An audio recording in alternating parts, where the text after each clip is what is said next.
Namaste and welcome back to today's episode of Mahabharata Matters.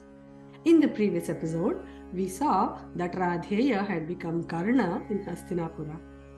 Here, the Pandavas were living in Viratanagari and almost 11 months had passed happily for them. The commander-in-chief of Virata's army was Sudeshna's brother Kīchaka. He had gone away on a Vijaya Yatra all these months. He was coming back now. Queen Sudeshna was excited that her brother was coming back. A grand welcome party was arranged for him. All the grandeur reminded Draupadi of the welcoming of the Pandava brothers just before the Rajasuya Yajna. She was remembering all those incidents. She became teary-eyed. Since she did not want anyone to see her, she went away to a secluded garden in Sudeshna's palace. Queen Sudeshna had been generous to Draupadi and she had treated her very well. She had allowed her to go to the garden whenever she wanted. After the welcome party, Kichaka had gone to meet his sister Sudeshna. Sudeshna was very fond of her brother Kichaka. After some time, he took leave of her.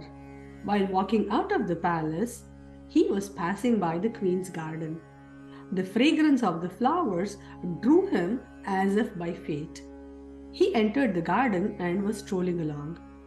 He suddenly saw Draupadi, who was already there. He was instantly smitten by her charm, grace and beauty. Seeing Kichaka there suddenly startled Draupadi too. But then Kichaka tried to stop her. He said he wanted her to be his beloved. He also asked her who she was and why he had not seen her ever before. She said she was Sairandri, Queen Sudeshna's hairdresser.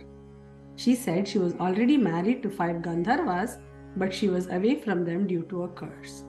But they were very powerful people.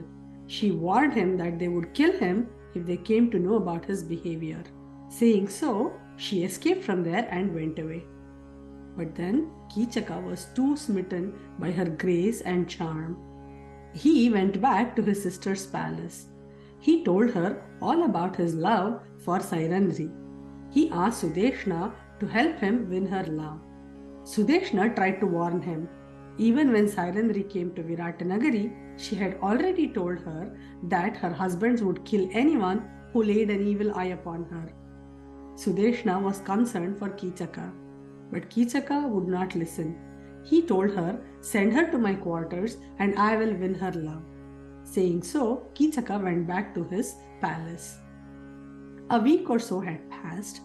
Kichaka was burning with desire for Sairandri. He almost fell ill. Hearing this, Sudeshna decided to help him. She asked Sairandri to go fetch some wine from her brother's palace. Sairandri pleaded Sudeshna to not send her.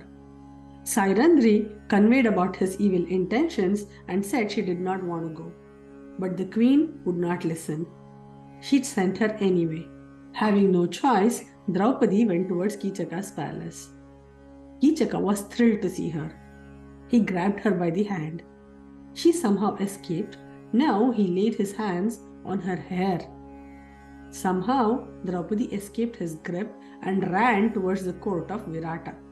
She asked the king to protect her. She complained that Kichaka had an evil eye for her. But then, Virata was an old king.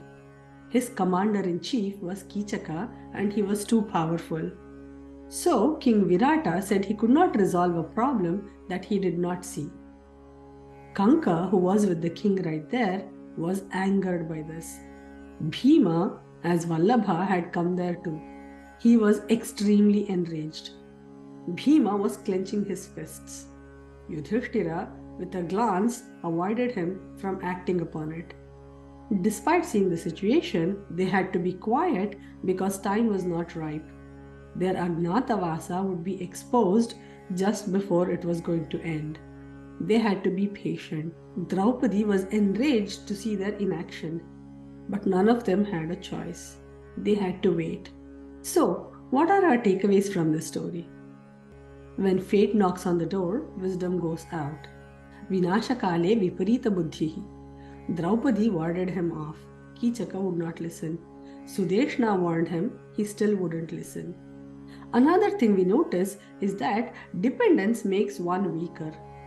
The king was too dependent on his commander-in-chief. Hence, he could not do what a righteous king would have done. He feared his commander-in-chief and let him do whatever he pleased. With these thoughts, we come to the end of today's episode. Remember, in this series, we are discussing matters of Mahabharata because even today, Mahabharata matters. Hari Om!